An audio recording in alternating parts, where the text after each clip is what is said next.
Hello, my name is Pilar Montijano, and I come from the University of Malaga, Spain. I'm going to talk about the role of interactive libraries and how they may contribute to make a student's education more inclusive and certainly more enriching. In particular, I'm going to report during this presentation the experience of having developed, implemented, participated in a project, in an educational project that was called EmpKIDL, and that has as its main purpose the development of a precise interactive library.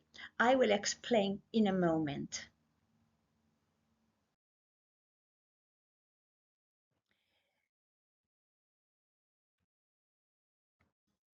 First of all, I would like to mention for a few moments the importance of the context in which teachers have to teach today. Today's context has nothing to do with the kind of context that teachers of the past used to teach in. So today, if we can think of one word that certainly defines the context, the circumstances, and the children or the students that we teach, that word would certainly be diversity. We teach diverse students under diverse circumstances in diverse context, situations, and with diverse targets or goals.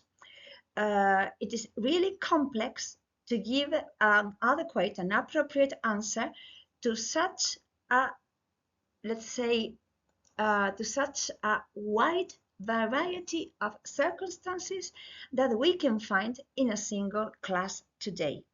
Globalization has certainly pushed this diversity that time ago was already present, but that nowadays is really outstanding. So, in an attempt or with the aim of giving an answer to those different circumstances that different teachers may find, a group of partners, among which the University of Malaga was in, decided to start an educational project which was entitled Empowering Kids with Interactive Data Library, which consisted on the design and creation of a library, a virtual library consisting of 100 digital stories in order to offer something for free to these different circumstances, different populations, different learners, and different teachers all over the world.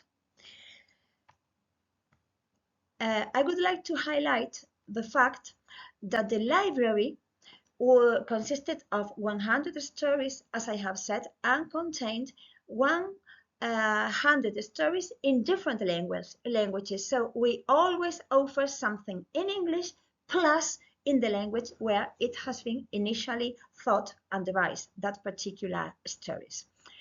Another very important feature of the library that we have designed and compiled is that all the stories share something with the rest, and it is an important cultural element. So we can say that the stories have been selected because they have something to say to the culture to which the speech community which speak that language belong to.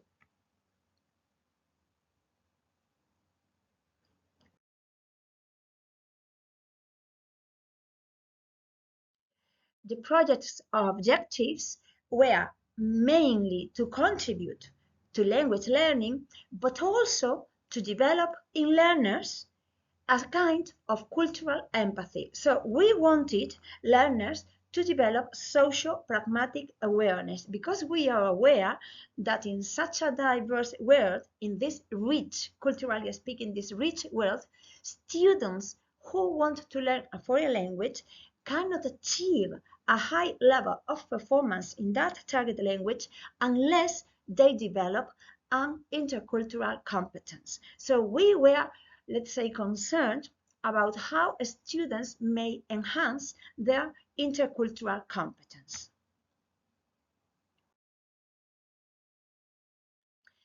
From a pedagogical perspective, we try to collect 20 stories from different cultures, because we were Uzbekistan, Spain, Greece, Romania, and Macedonia. So we selected 20 stories from each participant culture or country, which would share something in common. They all would have something to say in relation to that culture.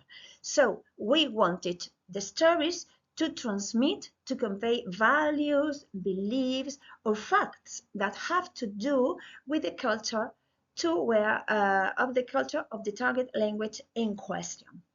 The stories were shown to be adaptable so that different teachers could adapt to their diverse circumstances, and they were all led by values. As I have said, culture was only the most outstanding feature of each story.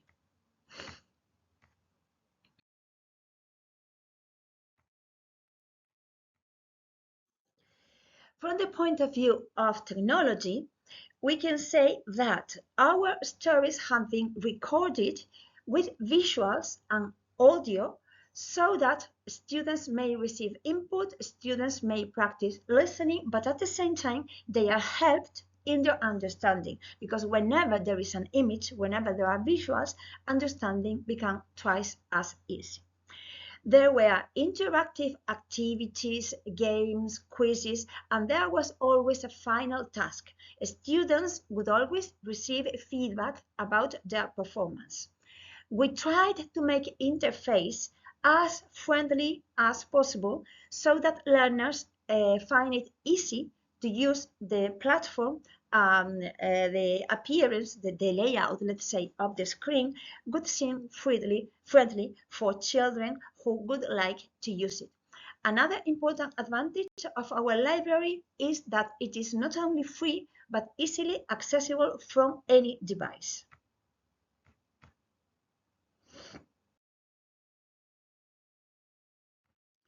Considering our target population, important is to note that at the very beginning, at the onset of our journey, we had decided to build a library, an digital library for children, because in principle we thought that that was the target age ideal for the kind of product that we were designing. However, as the process was evolving, we realized that if the library was going to be offered for free, it was interesting to offer something for everyone that could happen to visit it. So in the end, what we produced was a collection of 100 stories that can be used in the way they appear, of adapted to different classroom situations for any learners, any learner, let's say age 8 or above. So there is a wide target population. When we consider the potential impact of our product, first of all, we have to highlight that both vocabulary and reading sub skills are going to be considerable, enriched, and developed as a result of a potential ordinary use, let's say, of that library. However, there are other features, other characteristics of the journey of language learning that can also be enriched as well. Let's think, for example, of the extent to which contextual learning helps learners become aware of the importance of deducing meaning by context. Also, the fact that the students are motivated because they like their stories make them more confident. And more confident students often tend to want to learn more and more, which in the end also boosts their motivation.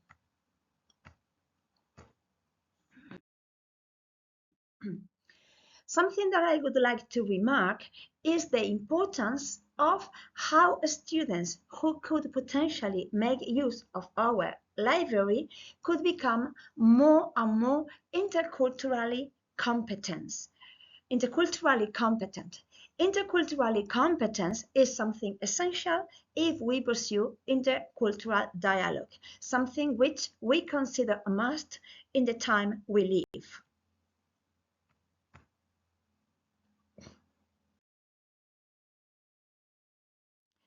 Also is of remarkable importance to say the extent to which students who interact with the technological materials that we are offering are going to become more and more engaged and more involved in their own process of learning. So they will become not only more autonomous in their learning, but also they will become better learners because they are progressively gaining responsibility about their own process of learning and gaining awareness of what is important for their own process of learning. So we could say that engagement is another asset of using regularly this kind of libraries. We cannot deny that we have had to overcome certain challenges. For example, there were debates at the level of which stories should be included. Cultural issues sometimes are not fully understood if you don't deal with them in a proper way. Also, we have to decide the level of content. If we want something to be open to the public, we have to offer something for different levels.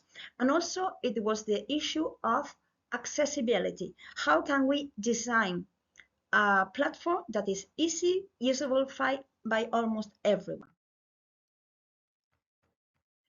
Considering the impact, we cannot expect something less than having linguistic impact. So we expect the students to be better in their level of proficiency of the target language.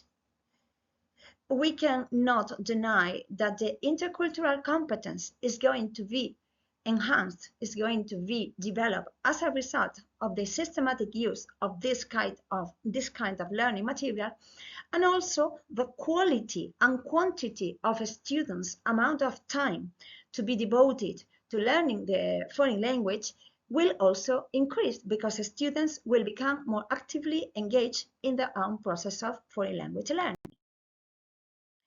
When looking ahead to the future, we could think of how to include the number of languages to be included and consequently more cultures to be discovered, unveiled to the rest of the world. We can also think of how to expand our library by including more stories, even of the same cultures that have already been revealed, and also how to include a better kind of platform, how to improve let's say, the technology, the interface of the platform. But whatever the case, something we cannot take for granted is how to make this kind of approach part of the